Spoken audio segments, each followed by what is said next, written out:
waaqa moo nama qorte seexanni hojjetaa wangeelaa? Yesus hafuura si foon isin qoramu ishee akka kee miti waan ta'eef akka kiyya miti waan ta'eef. No. Waaqa moo nama qorte seexanni kallattiidha yookaan waaqa jedhe yookaan nama jedhe? Bakka kun isa macamni qulqulluu jedhu dubbifadhu. Eenyu Inni maal qorte jedha? Seexa Iyesuus Eenyu qoramuuf qorte jedhaami? Yesus qoramuuf. Yaa Eh. eenyutu qore Iyesuusin? Eenyuuf siif qorame Yesus. Iyesuus gaafa jennu waaqa moo nama jechaa jirra? Ijjee waaqa guutuudha nama guutuudha. Nama guutuu waa guutuu qorame? Allaqa koo. Rakkanaas Rakkisi kanaaf.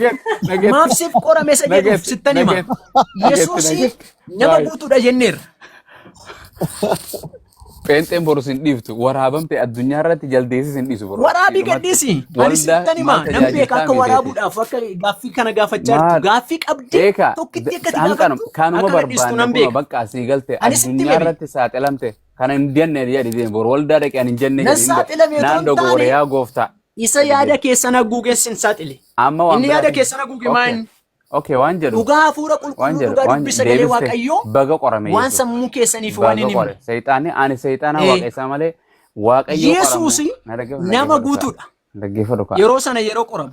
Amma kana min jirre waldaa maqaa iyyuu hin jirtu barka maayikiraafoona fudhatanii iyyuu harkas si qabnee si qabna bar. Wangeelatu lallabamaa jira. Wangeela Sheer godhaa tap godhaa wangeela lallabaa jirra waan ta'eef. akkana dubbii dhugaa. Sheer godhaa tap Anis godhaa. takka gaafadhu mee yoo naa deebisi Gaafadhu. takka gaaffii natti. Gaafadha. Wangeela lallabna. Sheer godhaa tap godhaa sirriitti. Hojjetaa wangeelaa Wangeelatu lallabamaa jira waan ta'eef. biqilaa Jira dhagaan jira. galatoomi. Gaaffii tokko si gaafadha mee naa deebisi yoo danda'amaa taate. Maal gaafatta sitti gaafadhu? Yesuus Kiristoos eenyu dahe? Yesus Kiristoos isa waa'ee dhalachuu isaayi kutaa macaafa qulqulluu keessa dhaqiiti ilaali. Akka kennama Atummaan foon naa irraan deebisi. dhalanne Yesus. Atummaan naa Fooniin hin deebisi. dhalanne Yesus. Atummaan naa deebisi. Yesuus Kiristoos eenyu dahe? Fooniin hin dhalanne Yesus hafuura qulqulluutiin dhalate. Yesuus Kiristoos eenyurraa haati Yesuus Kiristoos eenyu? Hafuura qulqulluutiin dhalate Yesus. Haati Yesuus Kiristoos eenyu? Iddan qabu sanyiin qabu sanyii dhala nama. Aboo bakka sa- Kan inni irraa dhalate akka kee miti akka kiyya Dhaggeeffadhaa miti. gaa'isin. Sanyii Yesuus. isaatii fi hidda isaa hunda siifiin kan nama caafa keessaa yoo barbaadde haati Yesuus Kiristoos eenyu? Ibroota boqonnaa 7 dhaqiitii ilaali. Qopheeffadhaa isin kaameraa keessan. Haati Yesuus Kiristoos eenyu? Yesus hafuura qulqulluun geggeeffamee dhalatee akka nama dubarriif dhiirri wal bira geesse miti Yesus kan dhalate. Sun sin gaafanne haati Yesuus Kiristoos deesse eenyu? Maqaan sii? Durboo Maariyaam jedhamte. Isheen durbee Maariyaami. Durbee Maariyaam irraa dhalate. Dubree Maariyaam Durbee irraa Maariyaam irraa dhalate. Galatoom. Eh. Yesuus Kiristoos waaqa moo Yesuus Kiristoos waaqa moo nama? Waaqa guutuu nama guutuudha. Okay. Mee oguu takka Yesuus Kiristoos Maryamaan haadha Waaqayyooti jedhime. Eenyu? Maryamaan haadha Waaqayyooti naaf jedhi.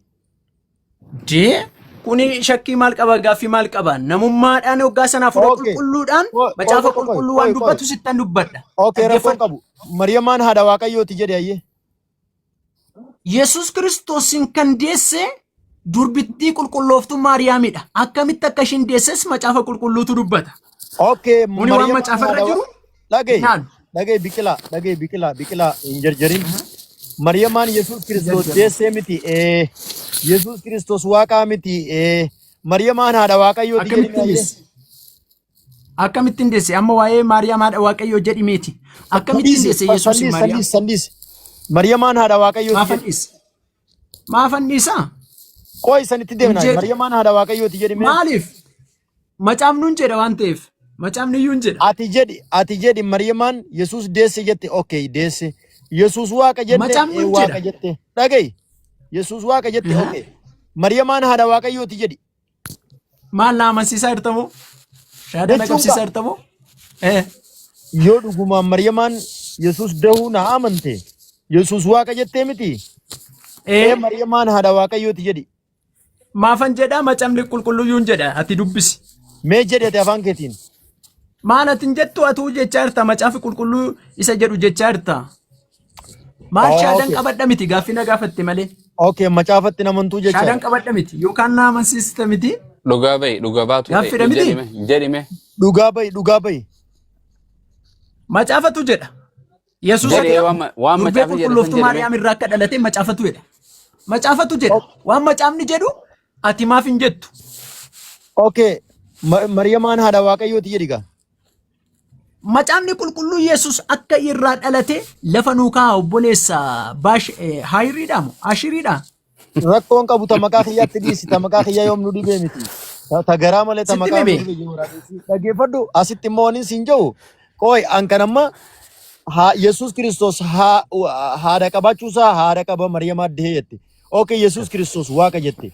Okay Maryamaan haadha Waaqayyooti jedhiree min chigiraalle yoo haadha Waaqayyooti yoo jette. Shaadaan qabsiistaa hin jedhe. Gaaffii wal gaafachaa jirti. Shaadaan qabsiisu. Shaadaa akkasitti hin qabatan. Ati nan jechisiistu. Ati nan Okay, jechisiistu. ustaad anaatu na qodee Macaafa jira waan ta'eef. Okay, waan ni jira. Yesuus. Macaafa jira waan ta'eef. Okay.